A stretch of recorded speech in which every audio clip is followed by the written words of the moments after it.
حضرت عباس علمبردار رضی اللہ تعالیٰ عنہ۔ کون حضرت عباس علمبردار ہے آپ جانتے ہیں کہ حضرت عباس علمبردار رضی اللہ تعالیٰ عنہ امام حسین کے سوتیلے بھائی تھے، لیکن حق ایسا ادا کیا کہ ایک سگا بھائی بھی ایسا حق ادا نہیں کر سکتا۔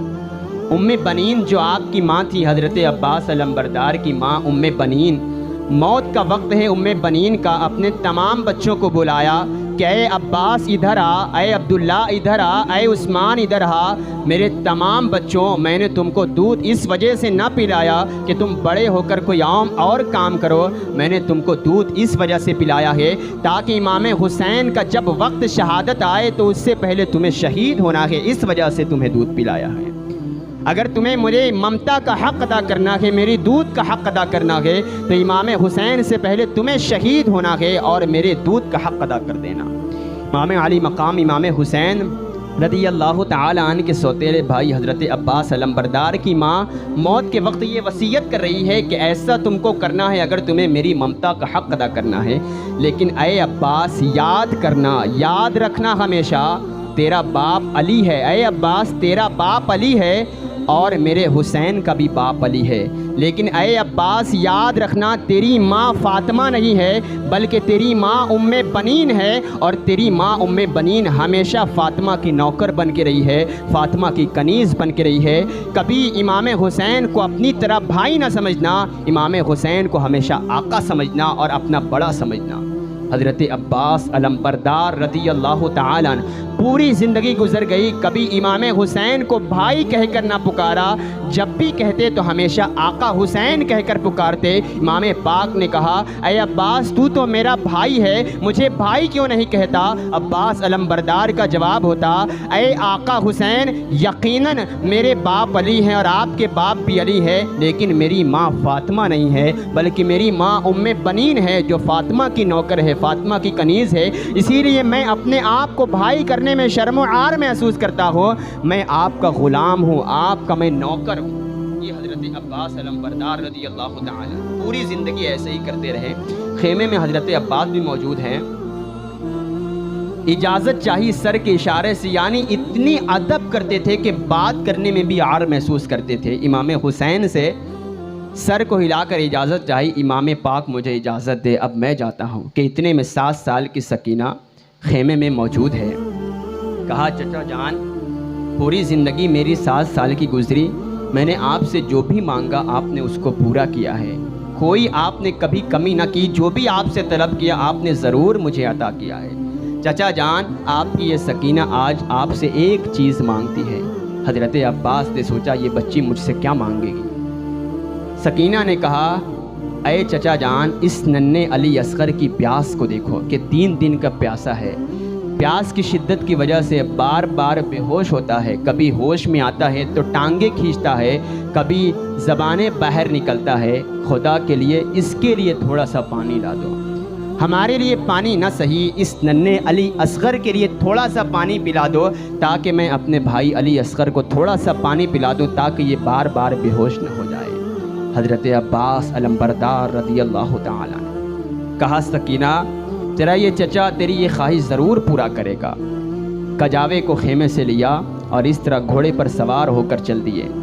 فرات کے پاس پہنچے تو یزیدی لپکے حضرت عباس کو قتل کرنے کے لیے، لیکن حضرت عباس علمبردار رضی اللہ تعالیٰ عنہ تلواریں چلائے ہیں، 500 یزیدی کٹ کٹ کر گرنے لگے، ساروں نے راستہ چھوڑ دیا۔ حضرت عباس علمبردار نے گھوڑے کو روکا، نیچے اترے، فرات سے مشکیزے میں پانی بھری اور اس کے بعد واپس آنے لگے۔ جیسے ہی واپس آنے لگے حضرت عباس علمبردار نے سوچا کہ یہ ایک مشکیزہ ہے اور اس میں پانی بھرا ہے، سارے پیئیں گے میں بھی پیوں گا، ایسا کرتا ہوں کہ میں یہاں سے فرات سے پانی پی کر چلتا ہوں، چونکہ پانی کم لگے گا اور مشکیزہ پورا بھرا رہے گا، میں اپنے حصے کا یہاں پانی پی کر چلتا ہوں تاکہ یہ مشکیزے میں پورا پانی بھرا رہے۔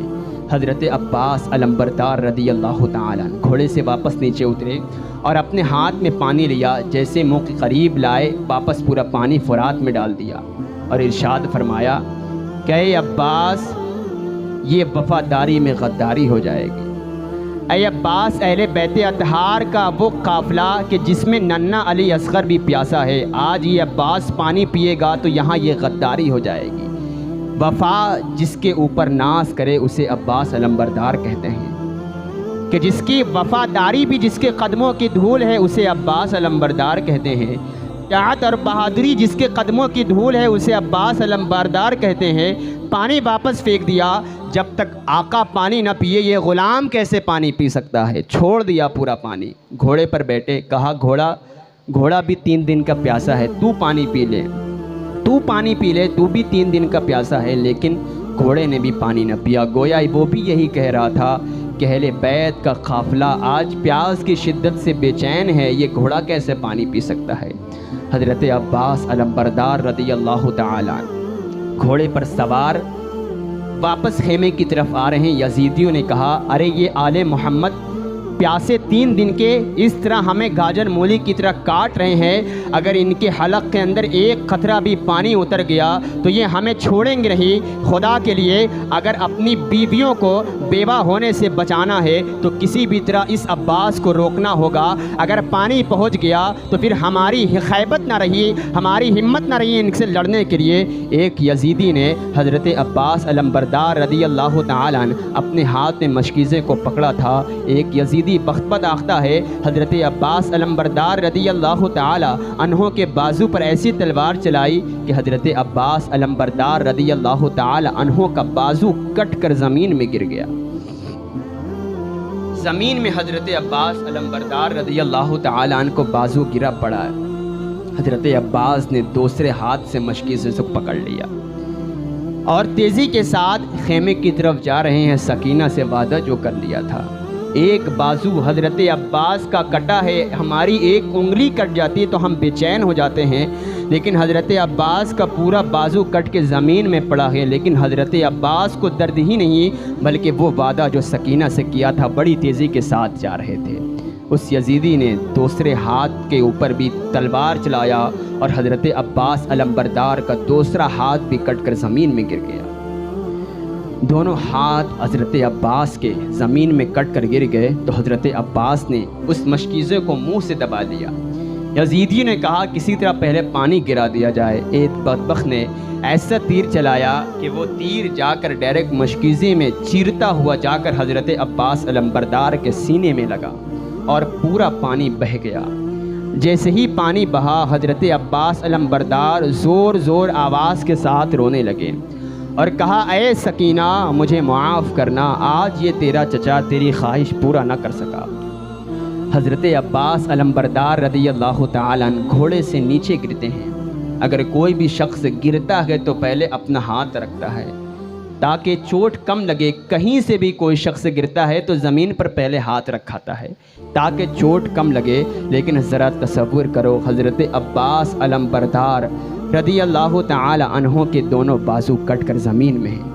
حضرت عباس علمبردار رضی اللہ تعالی عنہ زمین میں موجود ہیں۔ امام حسین نے دیکھا تو کربلا کی سرزمین پر میدان میں آئے اور ارشاد فرمایا، اے حسین مجھے معاف کر دیں، میں سکینہ کی خواہش پورا نہ کر پایا، آج میں سکینہ کی خواہش پورا نہ کر پایا، اے حسین مجھے معاف کر دیں۔ حضرت امام پاک نے حضرت عباس علمبردار کے بالوں میں آپ کے جسموں پر جو بھی گرد لگی ہوئی تھی تمام دھول کو صاف کیا۔ امام حسین نے تمام دھول کو صاف کیا۔